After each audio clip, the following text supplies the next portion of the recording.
Okay. Hi, everyone. I see we have some people starting to filter in. My name is Nina Sclafani. I work for Tech, and welcome to the Using CARES funding to prepare teachers to engage students via distance learning. Ezra is with us today. Ezra, you want to say hi? Hi, everyone. Hope everyone's staying cool. Not letting me in yet. Just wait now. Ah, I have few people. There we go. All right. A coworker who was trying to get in. She couldn't get in. But welcome to the session. I hope you've all been enjoying the sessions that we've been running so far today. We have had 3 sessions today already. They've been really wonderful. And then in the next 3 days, we have 12 more awesome sessions for you all to attend. All of the subjects basically deal with what is going on in this COVID world when it comes to education. So as we get into hybrid teaching and distance learning and how we're going to come back to the classroom. So if you have that as a top concern, feel free to check out all the different courses that we have available in the next couple of days. Make sure to register for them. They are sessions you won't want to miss, but in case you do miss them, we are recording them. So you're not totally out of luck if you can't make it live. We're just going to wait another minute just as more people filter in. But if you're just joining us, welcome to Using CARES funding to prepare teachers to engage students via distance learning. 31 participants so far, Ezra. Got a nice turnout. Yeah. And it's just Great. 2:01. For those of you who are just joining us, if you scroll to the bottom of your screen, a tab should come up where you'll be able to see a Q&A icon. Here is where you'll be able to ask questions throughout. Because we are doing this as a webinar, your camera and your microphone will not work for this. So if you want to ask Ezra a question, feel free to shoot that question into the question box, and she will answer that for you. We also have the chat section available. So feel free to chat with your peers as the session is going along. Let us know where you're from, what subject matter you deal with, what your position is at the school. Let's get the conversation going. All right. We'll give it just one more minute and then we'll start up.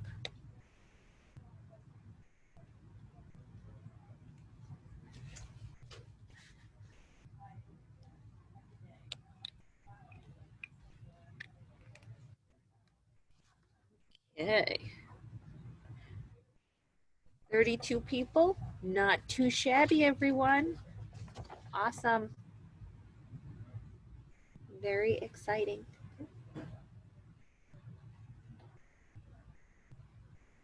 Some people in the chat already. Amazing. Welcome Nancy, Dana, Jim. Welcome to the session. All right. Well, let's get started. I'm going to stop sharing my screen and introduce myself. Hi, everyone. My name is Nina Sclafani. I work for Tech. I'm the event coordinator here. Welcome to our Tech Virtual Summit.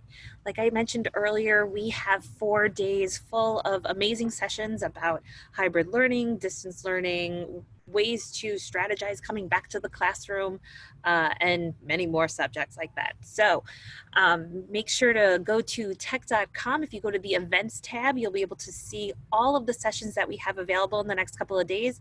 Register for those sessions. We would love to see you there. Right now, you are joining us for Using CARES funding to prepare teachers to engage students in distance learning. Our host today is Esra Elshafey. She is the Tech Academic Strategist, and she works with the New York City schools. She basically learns from their conversations about their needs and how we can help assist them.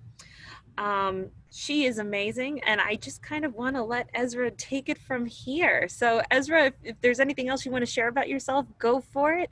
I am going to unmute you now. Sorry about that. There we Well, go. thank you. Thank you so much, Nina, and so excited to present to everyone today.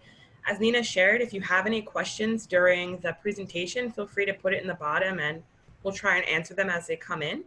But yeah, I've been with tech for about a year now and have done a lot of work with just really listening to our New York City Department of Education schools' needs and finding out ways to best support them and evaluate ways that we can better support them, especially now with everything going on in remote emergency learning environments, and also as we start to plan for reopening.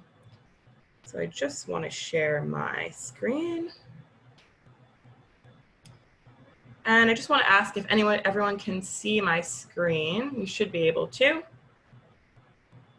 We can get started.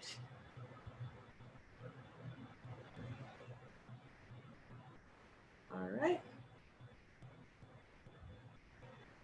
Okay, perfect. All right, so yes, welcome to Understanding CARES Act funding. This webinar today is really going to be focused in understanding how to use CARES funding to prepare teachers to engage with students via distance learning. And we are going to go over a few different things with you today. Really just talk about what CARES Act actually is for K through 12 education and what does it actually mean for schools. We'll go into the different funding streams, discuss a few examples of funding being utilized, talk a little bit about budget planning, and then some of the resources that we're going to share with you at the end of this session. So to get started really quickly, just to talk really high level about what the CARES Act actually is. So the CARES Act is a Coronavirus Aid, Relief, and Economic Security Act. It provided emergency funding to help our country deal with the COVID-19 pandemic. And among the many provisions of the Act, $13.5 billion was designated specifically for K through 12 education in the US. And this provision actually allows states and school districts to put these federal resources towards technology infrastructure to support the changing landscape of education. And in most cases, this means distance learning and all of its technological challenges and pedagogical shifts. So you know what you need to provide to your schools and educators, but it takes a lot of funding to get that done. So the CARES Act can really help all of that happen. So we're going to dig into a little bit more now about what that actually means for K through 12 schools and districts.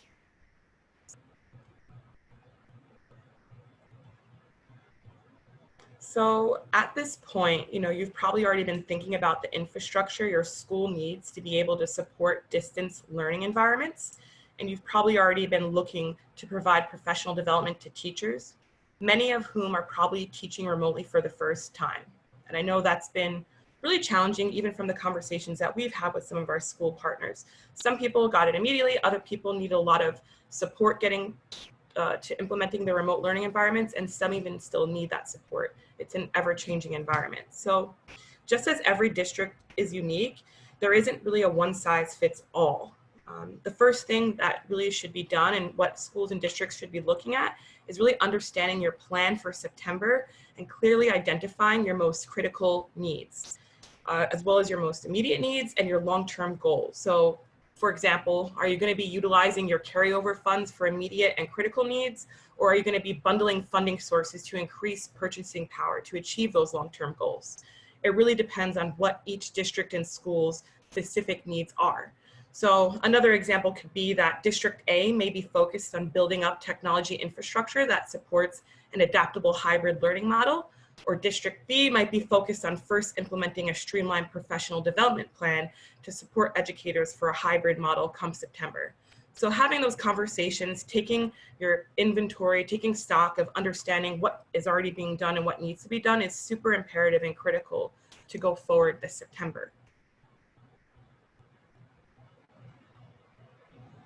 So to get a little bit into some of the funding streams, there are federal funding streams and requirements are very complex stuff. So we're going to do our best, and I'm going to try and do my best to just make this as simple and comprehensive as I can, and as I can for you all today. So the first funding stream you should look at is the ESSER fund. And this is the Elementary and Secondary School Emergency Relief Fund. And this is what infuses more than $13 billion to help schools pivot in the face of the pandemic. So you can note here that the individual states are responsible for dispersing these funds. So what's available, say in New Jersey, is going to look totally different than what's available in Texas or New York. Also, specific to that, if you're in New York, the ESSER funding stream is actually not available at this time, so you want to look at other provisions of the CARES Act instead. The second funding stream to look at is the GEAR Fund, and that stands for the Governor's Economic Education Relief Fund.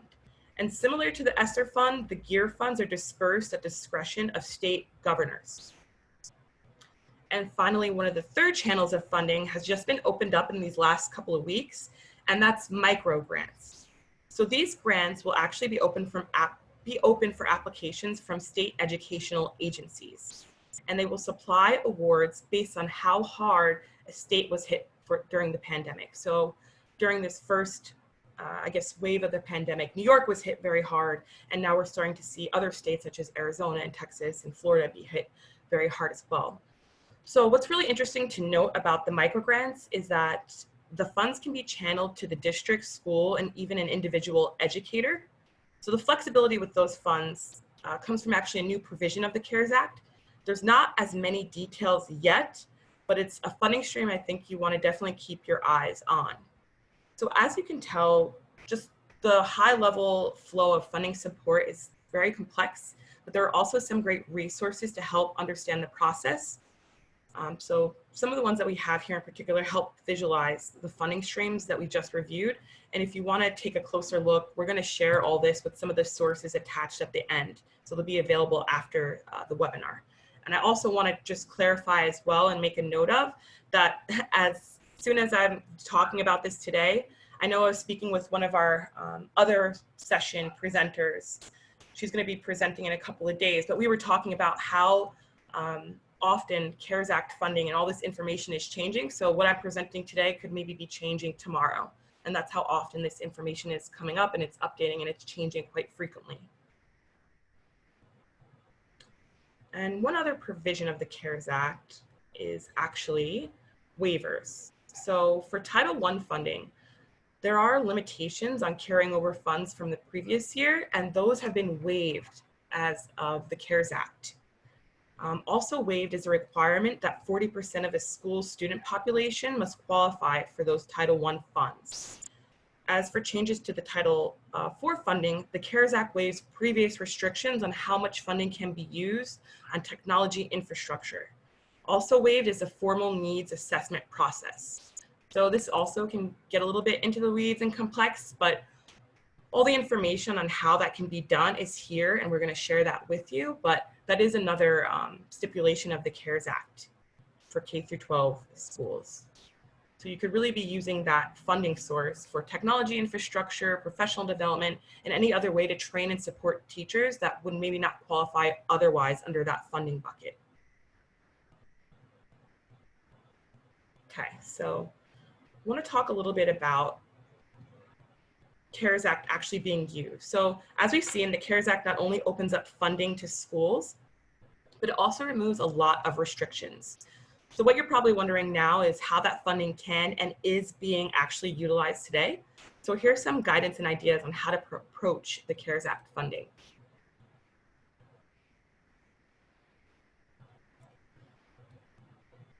So again, just to go back to how we started this conversation off, is to really first think about your most critical needs. You know, what do they look like now? What are they going to look like in a few months or during the next school year? And chances are going to be definitely that you're going to have to provide new layers of support for your teachers. So something like quality professional development would be a great use of those funds. Another great way to use this funding is to improve your technology infrastructure. And again, to go back where we started this conversation off, it's going to look completely different for each school or district, but you can think about questions like, are there any tools that you could put in place to better engage with families? Are there any systems or strategies that you can invest in now that will help your school communicate and operate more seamlessly? Whether it's software or a license or a full-fledged technology rollout, it's a great time to make that investment of that kind. And finally, I think one of the last things you're going to want to think about here is analyzing and tracking your future needs. So planning is great, but as we all know, circumstances change. as new needs and challenges arise, it's always a good idea to just have a plan or a system in place to deal with possible future scenarios. And just to show some ideas of that, for us at Tech, we have our platform Otis for Educators. And actually, in light of the pandemic, we did make it free to help all schools and districts kind of implement emergency remote learning and get them trained on all the different types of systems and platforms that they were using. And with that, we are offering Otis for our educators to provide PD support for teachers using distance learning technologies and supplement technology coaching functions. There is also, as another example, Smart Learning Suite. So looking at the existing needs and purchases for ways to integrate that funding. So you could spend it on an LMS or other software that can make sense now should you apply funding there. It's a great time to take and have those types of conversations. And of course, you can always reach out to us directly at Tech, and we can help you create a plan that will work for students and teachers at home and in the classroom. So we can help you scope it, quote it, and support you as you do prepare for it. And I know that everyone's probably in the just of their reopening plans now and trying to cement those by the end of their month if they haven't already.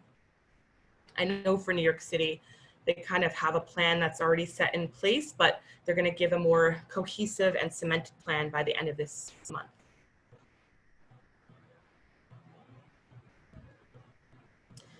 And I just wanted to show this data point.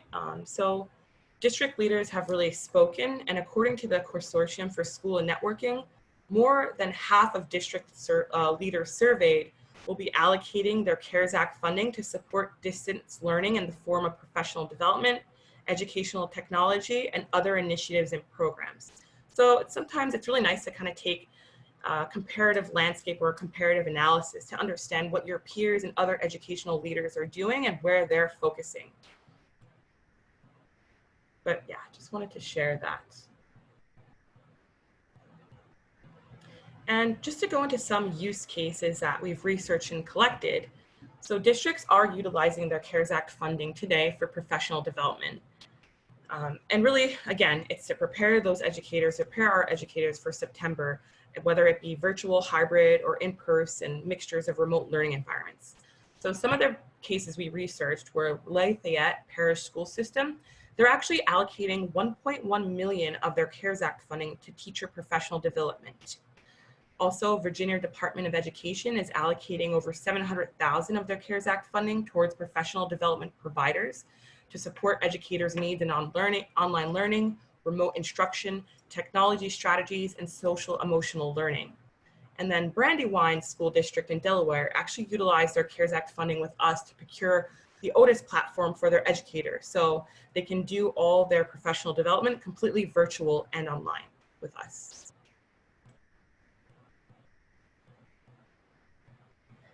And some districts across the US are also utilizing their CARES Act funding for educational technology infrastructure, while also implementing new activities and programs to enrich their students' learning environments for September and beyond. We also pulled a few use cases from here to bring like a more holistic view of the landscape for you. So San Angelo Independent School District will actually be allocating most of their funding toward training and professional development, as well as purchasing educational technology and implementing activities related to summer learning and supplemental after-school programs, which they're kind of trying to plan on doing in a more hybrid environment since they're not so sure what September is going to look like. Lee County School District has also utilized a portion of their funds to increase technology infrastructure as a whole, and Walker County Schools has actually designated their funding to be used for technology upgrades. And there's a ton of other use cases, but I just wanted to try and talk about some that were happening now and that there's some data that you can go into and research on your own as well. So I wanted to also share about some of our other upcoming sessions. If you really want to dig into the details of the CARES Act funding even further and learn about ways to best utilize funding, we do have some upcoming sessions, such as the CARES Act session with Susan Gentz, who's a partner of K20 Connect. Her session is going to be this upcoming Thursday, July 23rd at 11 a.m. I actually attended a session that she put on with Tech and Learning at the Tech and Learning Conference, and it was really informative. A lot of what I presented today was a lot of conversations and research that I had done in collaboration with her. If you want to learn a little bit more about how districts across the country use professional development from Otis for Educators to quickly build teacher capacity and confidence in remote learning, we're going to be having a session this upcoming Wednesday, July 22nd at 12 p.m. with our Director of E-Learning, Joseph Sanfilippo, as well as our VP of Global Instruction Solutions, Chrissy Riebert, and Steve Griesenhaber, I hope I said his name right, who's an Instructional Technology Coordinator at Aquapomic School District. And then we'll also have a live product showcase about elementary STEM with our own tech squad this upcoming Thursday, July 23rd at 12 p.m. So I wanted to share that. And I'll also post this in the chat box for you all if you do decide to attend. I'll put that here for you.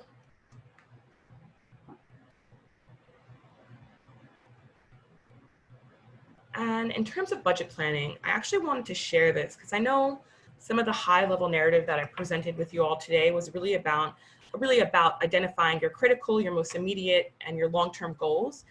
So I actually had this, I pulled some of these questions and some of these planning directives from the Tech and Learning Conference from the Advanced Stimulus webinar that was presented by Susan Gentz, who's going to actually present at one of our sessions that I just shared.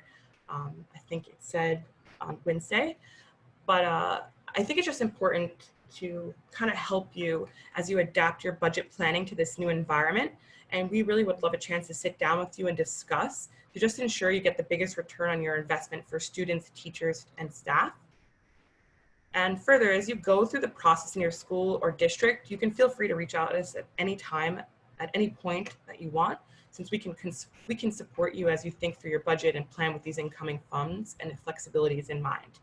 So if you guys want to share in the chat box, would love to hear a little bit about how you're planning to use your CARES Act K-12 funds, if you are at all at this time, and what you're planning on doing with those funds and waivers as you prepare for a fall semester, if that will look different. So if any of you have any insights into that and you want to share it, feel free to do so in the chat box.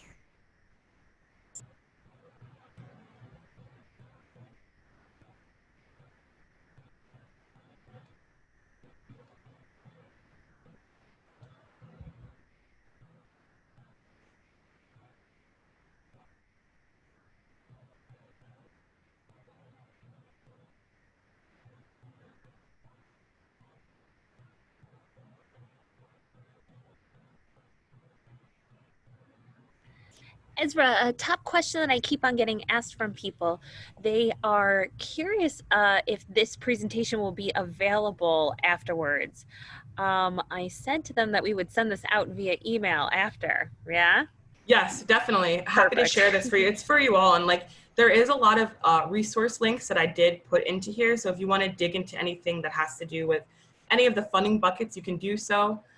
Even with the waivers and funding flexibilities, since again, things are very different on a state-by-state basis, you can start digging into this and start having a conversation as you do plan for September, and as well as these questions. I know that it's a lot for everyone to think about right now as you are planning for September, but I think these are important questions to start thinking about and start learning about if your state is going for microgrants and if you're going to be able to bundle certain carryover funds and waivers as you do prepare for the fall semester, But yeah, if anybody else has any questions, feel free to ask in the chat box.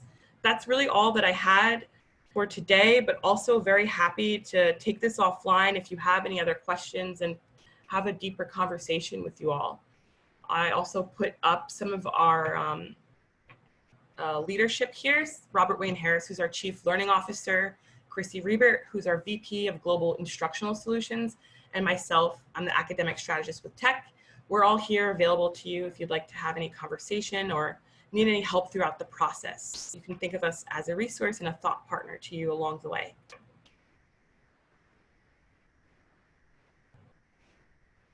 But yeah, thank you. Thanks so much. And I hope everyone's staying cool. I'm slightly sweating to death. I have 2 fans blowing on me right now. So Thank you so much, Ezra. And yeah. you know, it's a beautiful glow that you have. Do not worry. Thank you. Yes, thank you. All right, we'll leave this up for another minute or so, but if you guys Yeah. have any other questions, feel free to type them in the chat box. And if not, if there's a question that you think of afterwards, feel free to email us. You have Ezra's email right there in the presentation. We'll also be sending you an email of the presentation, and you'll receive that also from events@tech.com. So if you have any questions, and I do see a question just came in from Natalie. Do you see that, Ezra? Yes, thank you, Nina. So yeah, hi Natalie, that's a great question. So you're right, a few of these funding sources are not available to New York schools, but you do have access to the waivers and the micro grants. I know that the ESSER fund was not available to New York, but again, you have access, or your district and your school and the state has access to micro grants as well as the waivers. And that's not to say that there won't be any, there's a lot of legislation and changes going on as we speak with other fundings that might be coming up to support schools. So I would definitely keep an eye out on that. I know that, let me just go back here because I want to show you an upcoming session that you might be interested in attending with Susan Gentz. She actually is going to be speaking about some of that and how that's going to apply to New York and some of the things that are kicking change. Does a micro grant. So yeah, that's a good question. I think that from what I understand of the micro grant, you could apply and they could not fund your proposal. But I think that New York State is in a really good place because 40% of the grant is dependent on how hard a state got, it depended on how hard a state got hit. And that's what I've heard just in conversation and research. It definitely is always subjective. But again, this Thursday at 11 a.m., Susan Gentz is actually going to dig into this with a lot more detail. She has a lot of legislative expertise and she's on the ground researching this work. She actually even helped me understand a lot of the New York funding landscape because it is a little bit different for other states than New York. So definitely attend her session. And if you want, shoot me an email offline and I'd be happy to catch up with you and set up a time to chat that we could talk about this further. But thank you for your question. It's a good question.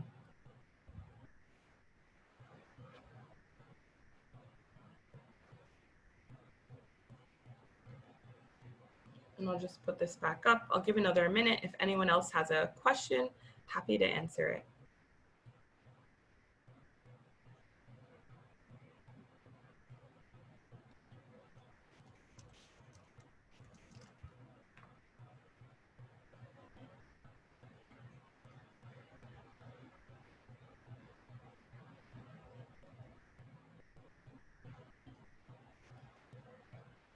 That's a great question, Natalie. So I see your question that you asked here. Are funding sources available to charter schools that are not available to regular schools?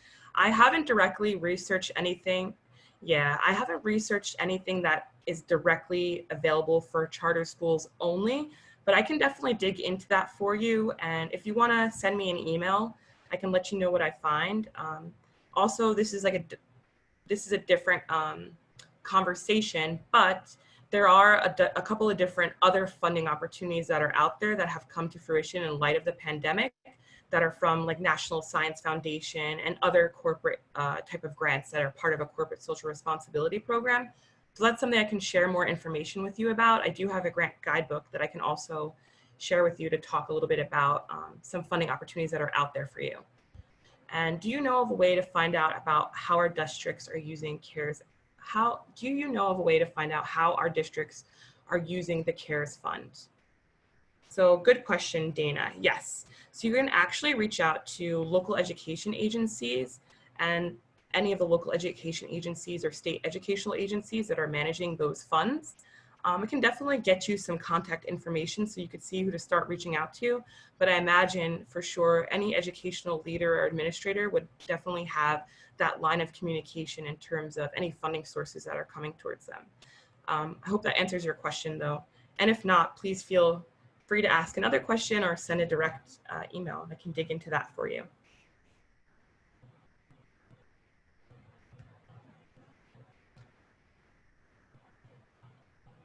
Absolutely, happy to send you guys all that information.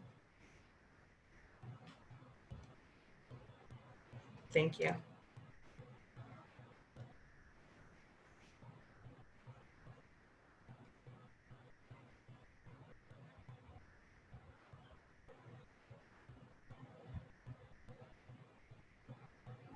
I did want to mention for our Twitter users out there to follow Otis for Educators. That's at OTIS, the number 4, and then the word educators. That is our tech Twitter account where we have been sharing all the different webinars. So there you'll be able to register for all the different sessions also. And you can see, you know, what different sessions we have, not just for this tech summit, but also for our summer PD. So if there's, you know, more things you want to sign up for, you can learn all about it there. You can also see our different blogs. So that is Otis for Educators, and that is OTIS, the number 4, Educators on Twitter.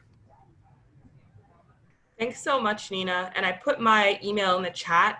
If you guys didn't get to grab it from the deck or the presentation, you can feel free to copy that and email me directly. And again, I'm going to definitely be sharing this presentation with you all. Thank you so much. I hope that this was helpful and you got to take something away from it today, and happy to continue the conversation with everyone offline. But thank you.